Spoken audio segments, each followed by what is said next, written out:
Mae'r haf ar y ffordd, ond beth sydd eisiau yn ein bagiau colur ni ar gyfer y misoedd nesaf?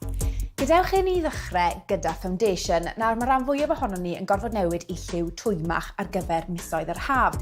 Amser felly, i weld os oes eisiau newydd arnoch chi, ewch mas i'r siope, arbrofwch gyda lliwiau a ansawddau gwahanol a gweld beth sy'n siwto chi. Mae newid i liwiau coch, oren a pincs twym dros yr haf yn gweithio'n arbennig i greu olwg mwy hafedd.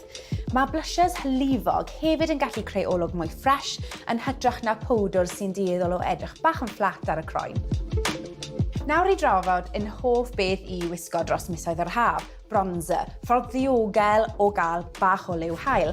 Mae'r un yma o'r eflon yn hyfryd achos dyw e ddim yn mat fel bronzers arferol, mae yna bach o sglein iddo fe sy'n gwneud i'r croen edrych yn iachus ac yn hyfryd. Ymlaen â ni at y llyged. Mae lliwiau aur, brons, brown yn gweithio trwy gydol y flwyddyn a mae buddsoddi mewn palet bach newydd yn gallu teimlo fel treat hyfryd. Beth am drio rhywbeth bach yn wahanol? Mae adio popol liw fel oren neu turquoise yn gallu creu olwg trawiadol, ond sy'n ar rhywbeth bach yn wahanol amdano fe. Mae prynu lipstick newydd yn ffordd chep o greu olwg wahanol, ond beth am drio gloss? Mae gloss yn addas ar gyfer unrhyw oedran a mae'n gallu adfywio'r wyneb.